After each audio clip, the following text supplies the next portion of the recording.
Hi students, good morning. Myself Bipin Reshamwala, continuing chapter number 4, Carbon and its compound, part 4. Today we are going to see a very important topic, that is isomerism.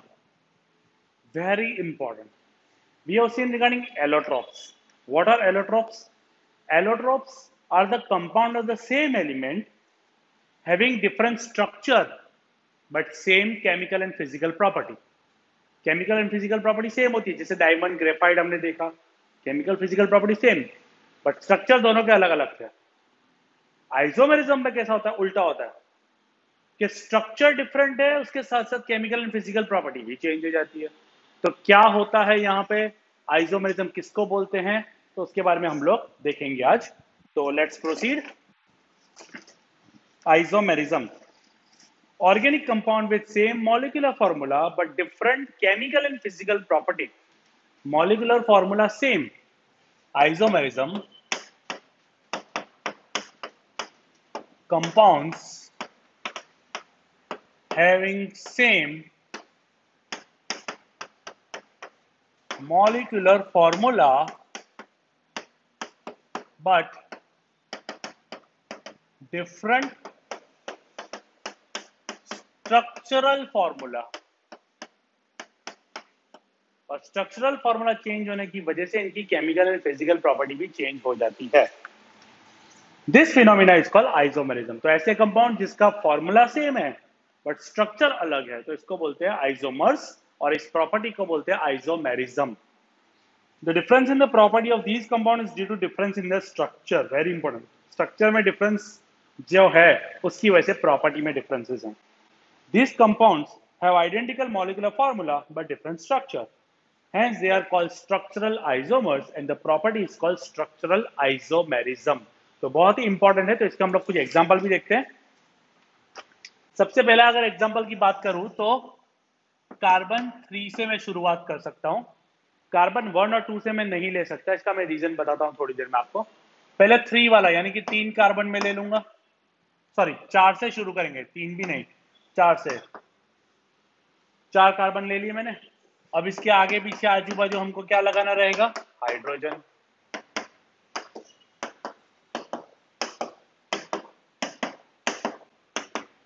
अब ये compound कौन सा है?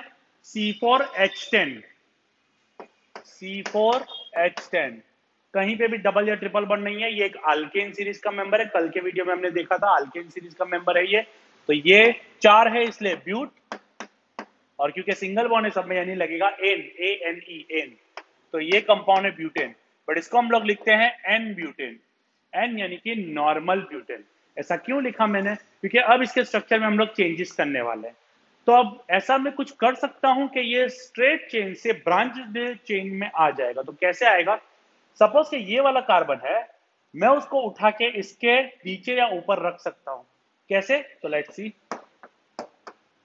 ये वाला carbon है, मैं उसको नीचे रख दूंगा, बराबर है। अब आप बाकी की खाली जगहों पे हाइड्रोजन भर दो। Let's see, H H H H H H H H H H। आप देख सकते हो मैंने क्या किया, ये वाली चेन को हटा के इसके नीचे रख दिया, ये हाइड्रोजन यहां चला गया। सिंपल है, और कुछ भी नहीं किया है। यहां पे मैंने स्ट्रक्चर चेंज कर दिया।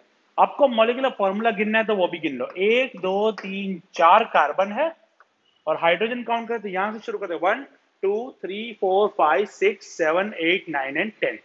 10 है। दोनों के मॉलिक्यूलर फॉर्मूला सेम है बट स्ट्रक्चर डिफरेंट हो गया। तो स्ट्रक्चर डिफरेंट हो गया तो हम लोग यहाँ पे जो केमिकल एंड फिजिकल प्रॉपर्टी है वो भी चेंज हो जाएगी यहाँ पे। अब इसका हमको नाम देना है, तो नाम हम लोग देंगे। Now before giving the name to this compound, हमने कल देखा था अल्केन, जिसका जनरल फॉर्मूला था CnH2n+2, where n starts from 1 2 3 dash dash dash. फिर हमने देखा था अल्कीन, जिसका जनरल फॉर्मूला CnH2n था, और n स्टार्ट हो रहा था 2 3 4 डैश डैश डैश, यानी 2 से शुरू होता था। फिर हमने देखा था अल्काइन, जिसका जनरल फॉर्मूला है CnH2n-2, इसमें भी n शुरू होता था 2 3 4 डैश डैश डैश। एक और कंपाउंड यहां पे है अल्काइल सीरीज YL। अल्काइल यानी क्या हो जाएगा यहाँ पे, इसका फॉर्मूला जो रहेगा CnH2n प्लस वन। यहाँ प्लस वन है, यहाँ प्लस टू था, यहाँ प्लस वन है। इसमें भी शुरू होगा n इक्वल टू 1 2 3 से। अभी एक्चुअली हुआ क्या, यहाँ पे जो नाम बनेगा, सपोज कि मैं अगर एक कार्बन की बात करता हूं, एक कार्बन की, तो C है। नॉर्मली C कैसा होता है, इस तरह से होता है ये, ठीक है। तो एक कार्बन यानी कि यहां पे C1 और H जो है 2 into one plus one, C1 H2 2 plus one कितना हो जाएगा 3, यानी CH3 हो जाएगा। अब यहाँ पे C की वैलेंसी कितनी है, 4 है। अगर मैं H3 लगाता हूं तो भी ये वैलेंसी बच जाती है। तो यहाँ पे कुछ ना कुछ आना चाहिए। यहाँ पे आता है दूसरा कार्बन, जैसे आप ये देख सकते हैं, ये CH3 हुआ, तो इसके साथ कौन सा जुड़ा हुआ है, कार्बन जुड़ा हुआ है, ठीक है। तो इस तरह से कंपाउंड आता है। तो यहाँ पे कोई भी दूसरी कार्बन की चेन है, तो ये जो पर्टिकुलर कंपाउंड है इसको बोलते हैं अल्काइल सीरीज। अल्केन और अल्काइल में सिर्फ एक हाइड्रोजन का डिफरेंस होता है, ठीक है।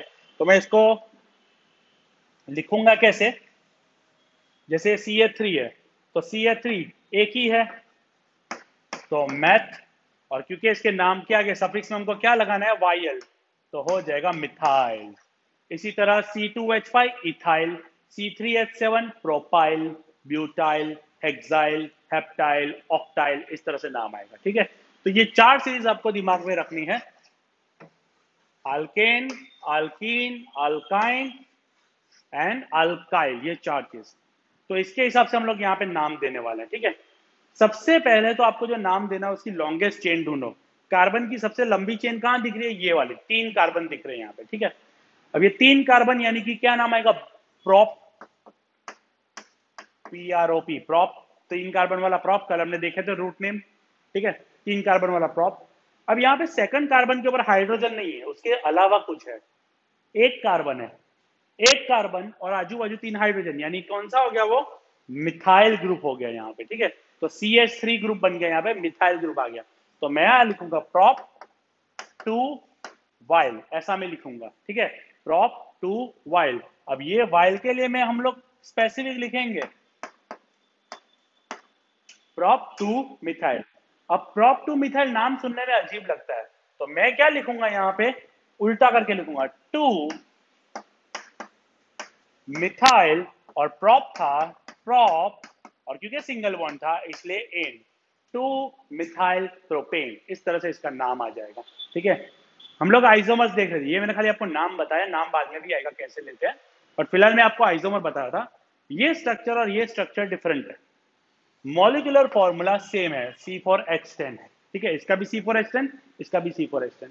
ये नॉर्मल ब्यूटेन है, ये आइसो ब्यूटेन इसको बोलेंगे, इसका नाम आइसोब्यूटेन है, या तो ये नाम लिखेंगे 2 मिथाइल प्रोपेन। 2 क्योंकि सेकंड कार्बन एटम के ऊपर है, क्या है सेकंड कार्बन के ऊपर, मिथाइल ग्रुप है, और कौन सा कंपाउंड की चेन है, 3 कार्बन की चेन है, लॉन्गेस्ट चेन कितनी है, 3 कार्बन की, इसलिए क्या आएगा, प्रोप, और क्योंकि सभी के बीच में सिंगल बॉन्ड है इसलिए आएगा एन, ठीक है। तो धीरे धीरे हम लोग नामकरण इस तरह से देखेंगे। तो ये हो गया आपका ब्यूटेन के आइसोमर्स। ब्यूटेन के सिर्फ 2 ही आइसोमर पॉसिबल है,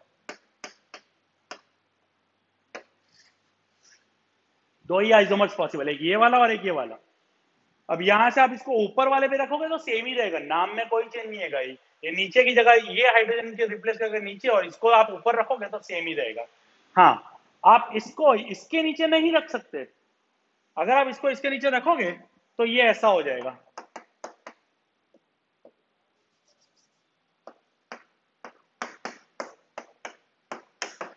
तो ये कोई फर्क नहीं पड़ा, ये चेन ही हो गया, ये ऐसा एल चेन हो गया।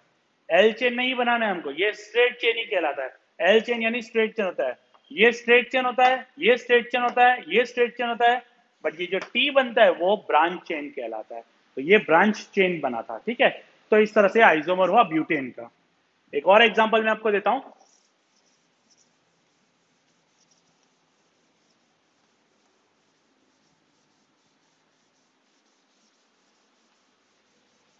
हम लोग इसके नेक्स्ट वाले कंपाउंड की बात करते हैं, दैट इज 5 वाला, पेंटेन। पेंटेन, पहला isomer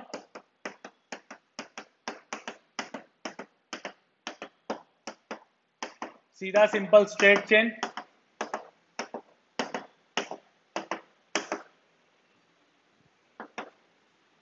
C5H12, C5H12 single bond वाला, ठीक है। ये हो गया आपका नॉर्मल पेंटेन, नॉर्मल पेंटेन, ठीक है। अब इसमें मैं वेराइटी लाऊंगा, इस वाले को निकाल के सेकंड के नीचे में रख सकता हूं। देखो इसको निकाल के यहां पे रखोगे ना तो वो चेन ही बन जाएगा। तो लास्ट को उठा के हमको सेकंड लास्ट के नहीं, उसके कहीं और रखना है, इस तरह से कि वो ब्रांच चेन में कन्वर्ट हो। तो कैसे बनेगा वो? तो अब 4 कार्बन ऊपर रह जाएंगे और एक नीचे आएगा। अब नीचे कहां लेना है आपको? तो यहां आप लोग ले सकते हैं,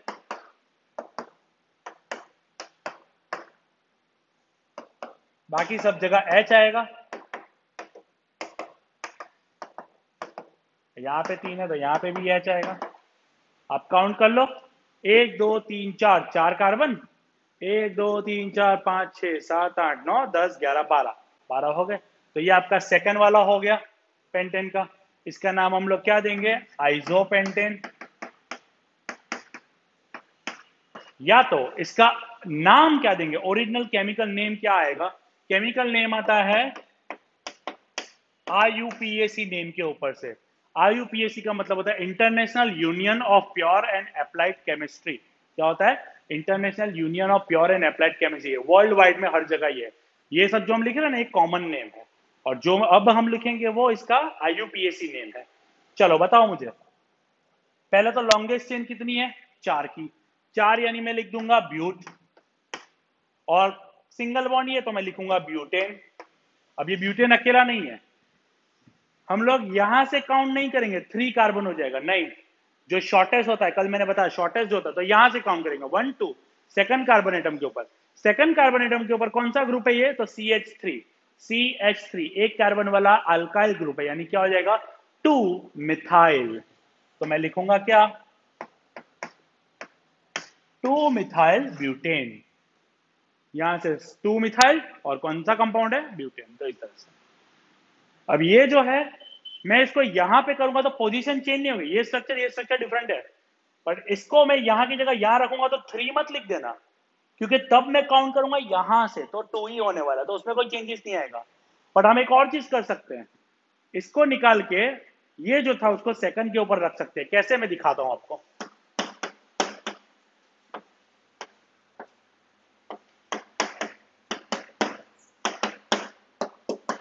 इस तरह से कार्बन 5 ही है, बाकी सबके आगे H लगा देता हूं मैं।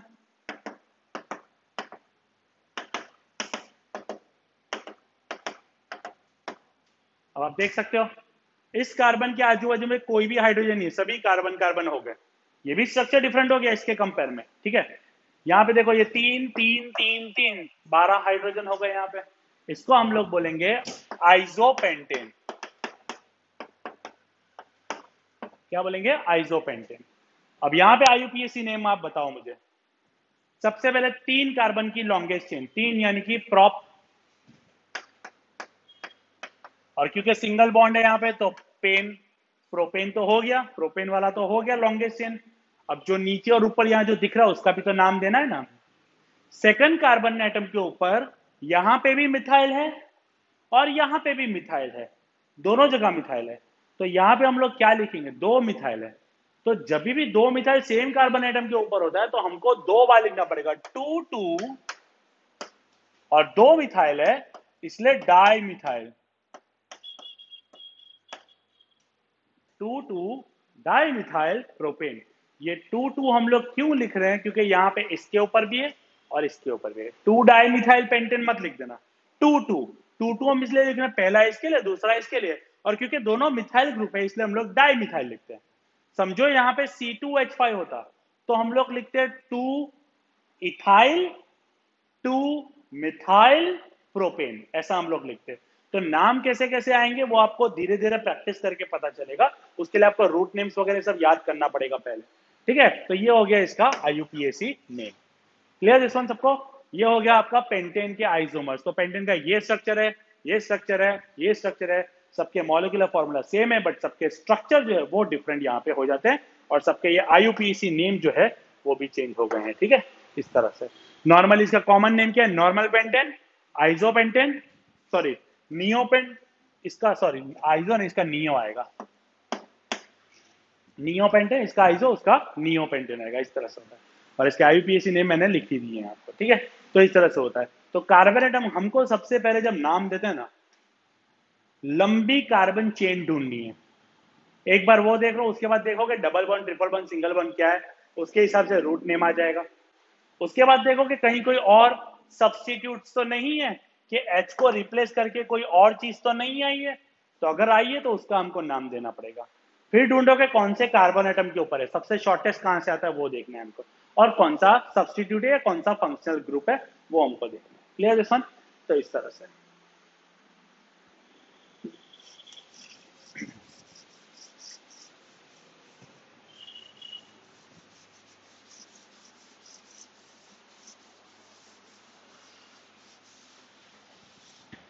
मैं आपको हेक्सेन का भी बता देता हूं। C6 वाला एग्जाम में पूछते हैं, C6H14 हेक्सेन 6 कार्बन वाला। ठीक है, इसके कितने आइसोमर्स बनेंगे? पेंटेन के हमने देखा 3 आइसोमर बने थे, ब्यूटेन के हमने देखा 2 आइसोमर बने थे, हेक्सेन के देख लेते हैं।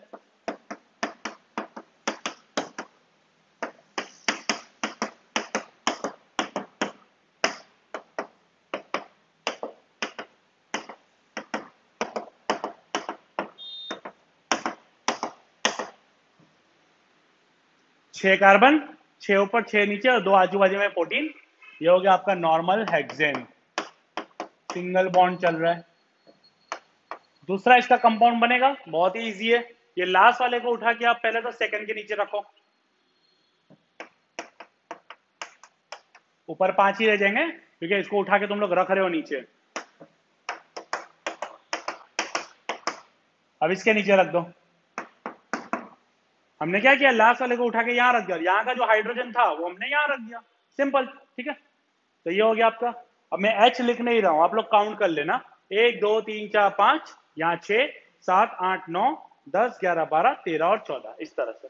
ये हो गया आपका आइसोहेक्सेन। और इसका IUPAC नेम अगर मुझे बताना हो तो क्या बताऊंगा मैं? पहले तो कितने, 1 2 3 4 5 कार्बन ऊपर है, सभी सिंगल बॉन्ड है, यानी पेंटेन। और कौन से कार्बन एटम के ऊपर मिथाइल ग्रुप है? 1 2, सेकंड कार्बन एटम के ऊपर 2 मिथाइल पेंटेन, ये हो गया आपका सेकंड वाला। ठीक है, थर्ड, थर्ड स्ट्रक्चर कैसे बनेगा? सिंपल, मैं ये सेकंड कार्बन से उठा के इसको थर्ड पे भी तो रख सकता हूं, ये भी चेंज हो जाएगा स्ट्रक्चर, तो वो करते हैं।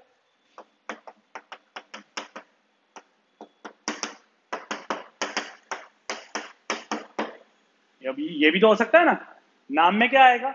ये हो गया आपका 3 मिथाइल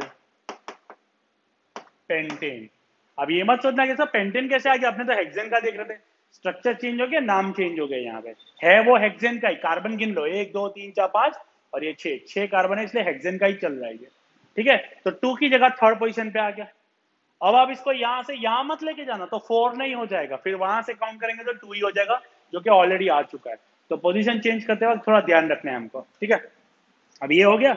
अब हम देखेंगे यहाँ पे एक और नीचे उतारना पड़ेगा, 4, और एक यहां पे रखूंगा मैं कार्बन, और एक यहां पे रखूंगा।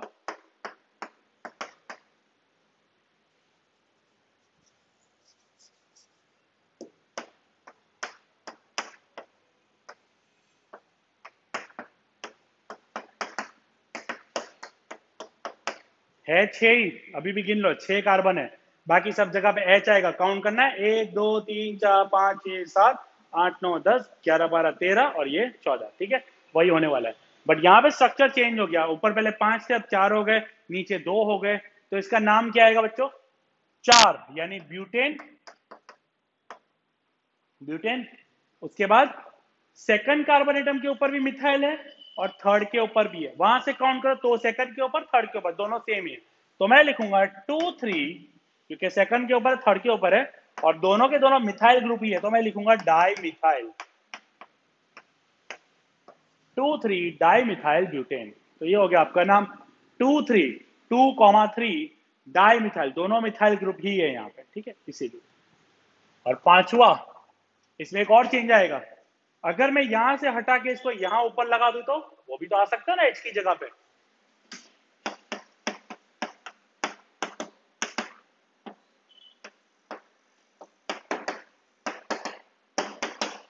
ऐसा भी तो कर सकता हूं ना मैं। तो ये भी हो गया। इसका नाम बोलो। पहले तो 4 कार्बन, रूट नेम क्या आएगा, ब्यूटेन। अब दोनों सेकंड कार्बन एटम के ऊपर, नीचे भी है ऊपर भी है, क्या लिखूंगा, 2,2 कितने मिथाइल है, नीचे भी मिथाइल है ऊपर भी मिथाइल है, तो डाई मिथाइल। याद रखना ये मिथाइल ग्रुप है, CH3 बन रहा है यहाँ पे, इसलिए मिथाइल है ये। तो इस तरह से आपके 5 आइसोमर हो जाते हैं पेंटेन के 5 आइसोमर, सॉरी हेक्सेन के 5 आइसोमर, पेंटेन के 3 आइसोमर, ब्यूटेन के 2 आइसोमर। इस तरह से आप हेप्टेन जाओगे, ऑक्टेन जाओगे, नॉनेन जाओगे, बहुत सारे बनेंगे, बहुत सारे अनगिनत बनेंगे। ऐसा नहीं कि 5 बने तो उसके बाद हेप्टेन के 6 बनेंगे, हेप्टेन के 9 बनते हैं। तो वो सब फिलहाल करने की जरूरत नहीं है। ये आपको ध्यान में रखना है कि ये आइसोमर्स है, स्ट्रक्चर चेंज अगर होगा तो प्रॉपर्टी चेंज हो जाएगी, बट मॉलिक्यूलर फॉर्मूला सेम ही, आप सब में काउंट कर सकते हो। जितने कार्बन यहाँ पे फॉर्मूला में है उतने हाइड्रोजन भी यहाँ पे हर एक में आपको दिखने वाले हैं, जस्ट स्ट्रक्चर चेंज हो गया यहाँ पे। तो इस चीज को बोलते हैं आइसोमर्स, ठीक है।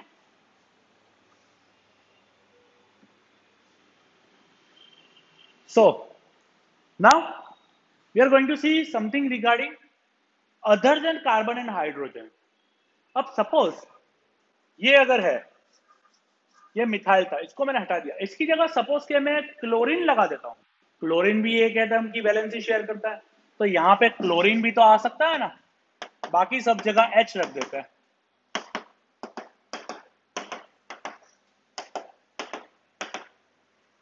बट यहां पे क्लोरीन है, तो अब ये नाम ये नहीं रहेगा। तो अब क्लोरीन के आने की वजह से ये कंपाउंड अब सिर्फ हाइड्रोकार्बन नहीं रहा, ये कंपाउंड कुछ अलग ही बन जाएगा। तो इसका पहले तो नाम हम लोग सोचते हैं। देखो नाम अभी ऐसे ही हम लोग देख रहे हैं, डिटेल में नाम कैसे देखते हैं वो हम लोग देखेंगे। सबसे पहले तो ब्यूट है, no problem at all, butane. अब सेकंड कार्बन एटम के ऊपर यहां पे क्लोरीन है, और सेकंड के ऊपर हमारे पास यहां पे मिथाइल भी है। अब जब नाम देंगे तो हमको यहाँ पे पोजीशन मेंशन करना बहुत जरूरी है। Chlorine start from C and methyl start from M, C और एम। तो अल्फाबेटिकल ऑर्डर में जो पहले आता है ना वो आपको लिखना है। यानी मैं इसका नाम लिखूंगा, क्लोरीन पहले लिखूंगा, 2 chloro 2 methyl butane, 2 chloro 2 methyl butane. इसको मैं 2 क्लोरीन ऐसा नहीं लिखूंगा, क्लोरो, फ्लोरीन होगा तो फ्लोरो, आयोडीन होगा तो आइडो, इस तरह से लिखेंगे, ठीक है। 2 क्लोरो 2 मिथाइल ब्यूटेन, इस तरह से हम लोग नाम जो है वो इसका देंगे। तो हमने, मैं यहाँ पे क्या बताना चाहता हूँ कि ये ऐसे अलग हेट्रो एटम्स यानी डिफरेंट एटम, कार्बन और हाइड्रोजन की जगह अलग एटम भी आ सकते हैं। तो जब ऐसा आता है तो ये चेंज हो जाएगा। तो ऐसे ग्रुप्स जो अटैच होते हैं इनको बोलते हैं फंक्शनल ग्रुप्स। इनको क्या बोलते हैं, फंक्शनल ग्रुप्स। तो हम फंक्शनल ग्रुप कौन कौन से होते हैं, कार्बन के बॉन्ड में कौन कौन से अटैच होते हैं, तो उसके बारे में आज हम लोग देखेंगे। बहुत ही इंपॉर्टेंट है फंक्शनल ग्रुप्स, तो इसको आपको याद करना ही पड़ेगा। कौन से फंक्शनल ग्रुप का नाम क्या होगा, पोजीशन क्या होगी, ये सब हमको याद करना है।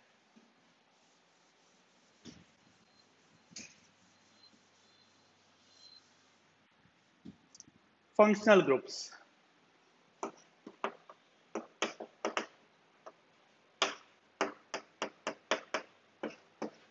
फंक्शनल ग्रुप होता क्या है पहले मैं रीड कर लेता हूं। Carbon can also form bond with other element, हमने जैसे देखा ना कार्बन क्लोरीन के साथ भी जुड़ सकता है।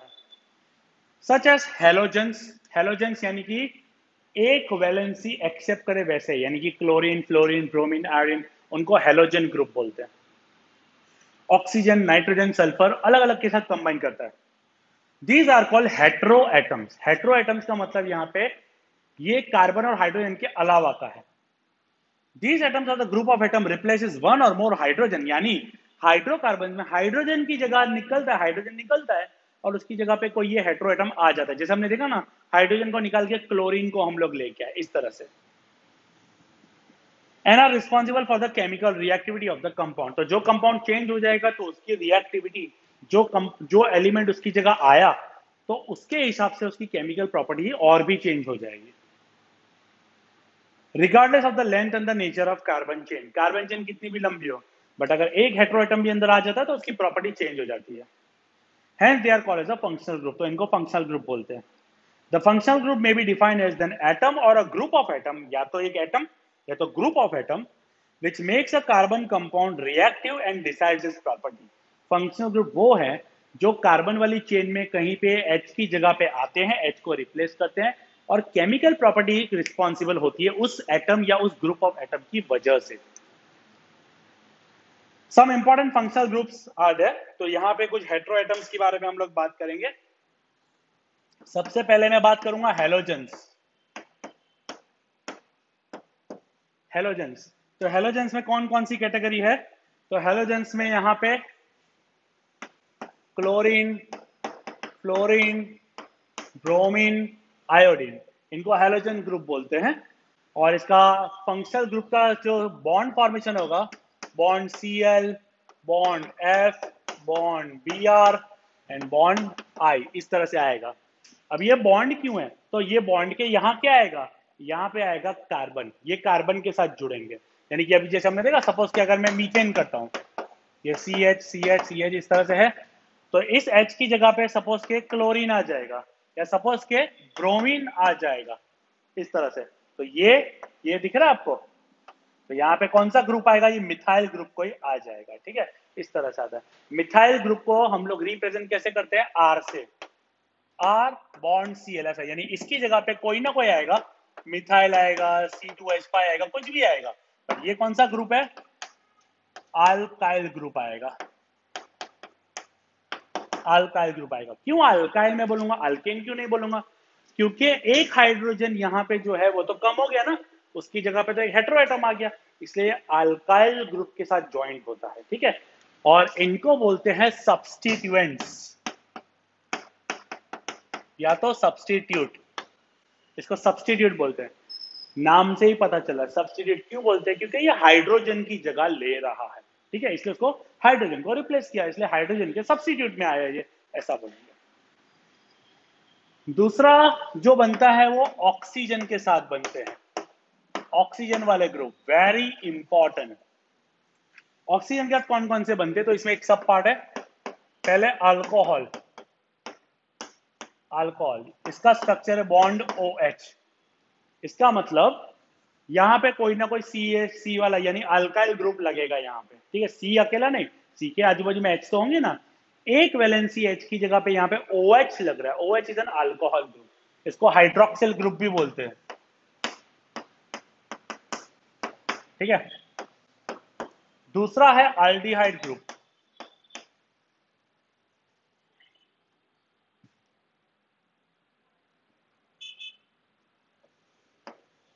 Aldehyde group bond CHO, bond CHO, ठीक है। इसके बारे में हम लोग डिटेल में देखें, फिलहाल मैं लिख देता हूं आपके लिए। कीटोन है, ये कीटोन है, इसके दोनों तरफ कार्बन आते हैं,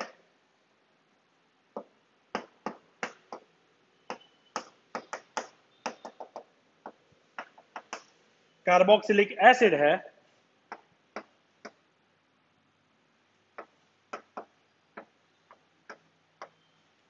इस तरह से बनता है, ठीक है। अब यहां पे सबसे पहले तो समझ लो, alcohol, aldehyde, ketone and carboxylic acid, ये बनेगा कैसे? तो कुछ ऐसा बनेगा, CH3OH, C2H5OH, ऐसा बनेगा ये, ठीक है। यानी OH के साथ कोई ना कोई मिथाइल या तो इथाइल या तो प्रोपाइल ग्रुप यहाँ पे अटैच होता है। यहाँ पे एक ऑलरेडी C है, CHO। अब एक्चुअली इसका स्ट्रक्चर कैसा है मैं आपको बताऊं, ये ऐसा है। अब ये और ये दोनों सेम नहीं है, यहाँ सिर्फ H है, यहाँ पे OH है, ठीक है। तो ये आपको थोड़ा ध्यान में रखना है। ये आल्डिहाइड ग्रुप है, CHO आता है, और ये एंड में आता है, ये एंड में आता है, ये एंड में आता है, बट ये कीटोन यू कैन सी आजू बाजू में दोनों बॉन्ड है, यानी इसके आजू बाजू दोनों कार्बन आएंगे। फिलहाल हम लोग खाली इंट्रोडक्शन देख रहे हैं इसका, जैसे कि एग्जांपल दूं, CH3CHO, C2H5CHO, इस तरह से, ठीक है। तो यहाँ पे शुरुआत इस तरह से होती है, CH3 मिथाइल ग्रुप। अब ये जो है यहाँ पे शुरुआत कैसे होगी, क्योंकि ये खुद बीच में कार्बन है और आजू बाजू में कार्बन आने वाले हैं, आने वाले हैं, तो इस तरह से इसमें एक और कंपाउंड भी आएगा आगे, HCHO, ये भी आ सकता है, बट यहाँ पे 3 से शुरुआत होने वाली है। कैसे होगी यहाँ पे, CH3 CO CH3, इस तरह, ये CO इसको बोलते हैं। अगर मैं फॉर्मूला लिखूंगा तो ऐसे लिखूंगा, फिर इसके अलग अलग कंपाउंड बन सकते हैं, यानी ये और ये अल्काइल ग्रुप है, इसको मैं लिखूंगा R bond C double bond O bond R, इसको ऐसा मैं लिखूंगा, यानी आगे पीछे अल्काइल ग्रुप है। इसको मैं अगर लिखूंगा तो R बॉन्ड CHO ऐसा लिखूंगा मैं इसको, इसको अगर मैं लिखूंगा तो R बॉन्ड OH ऐसा लिखूंगा मैं इसको। और इसके लिए एक इस तरफ पे C लगने वाला है, या तो H भी लग सकता है, तो H ये वाला। अब इसको मैं शॉर्टकट पे कैसे लिख सकता हूँ, COOH OOH, ये COOH जो है वो कार्बोक्सिलिक ग्रुप है, ठीक है। तो इसका स्ट्रक्चर में आएगा RCOOH, इस तरह से हम लोग लिखेंगे इसका। तो कैसे आएगा, इसका नाम किस तरह से रखेंगे उसके बारे में भी हम लोग देखेंगे। तो ये फंक्शनल ग्रुप है, ये फंक्शनल ग्रुप में से ये जो हेलोजेंस है वो सब्स्टिट्यूएंट्स है, और ये ओरिजिनल फंक्शन ग्रुप है, functional group, alcohol, aldehyde, ketone and carboxylic acid. यानी कि एक हाइड्रोजन एटम को निकल के ये पूरा का पूरा ग्रुप उसकी जगह पे आ सकता है, और अगर आया या रिएक्शन में अगर किसी तरह से इन्वॉल्व हो गया तो केमिकल प्रॉपर्टी पूरी तरह से उस कंपाउंड की चेंज हो जाए, ठीक है। तो जैसे मैं एक एग्जांपल यहाँ पे बताता हूँ,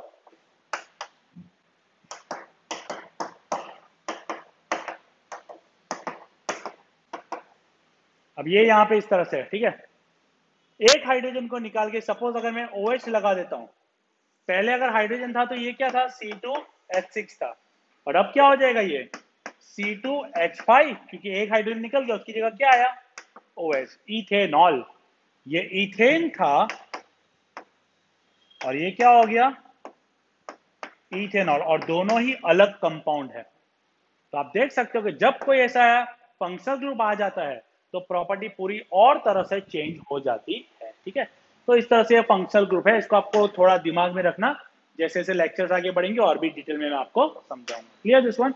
तो आज के इस वीडियो में हम लोग इतना ही देखेंगे, ज्यादा देखने की ये नहीं है, शांति से चैप्टर हमको करना है, अच्छे से इसको रिवाइज करना है, इसका नाम, कंपाउंड्स क्या होंगे वो सब धीरे धीरे मैं आपको बताऊंगा। Clear this one. Thank you very much.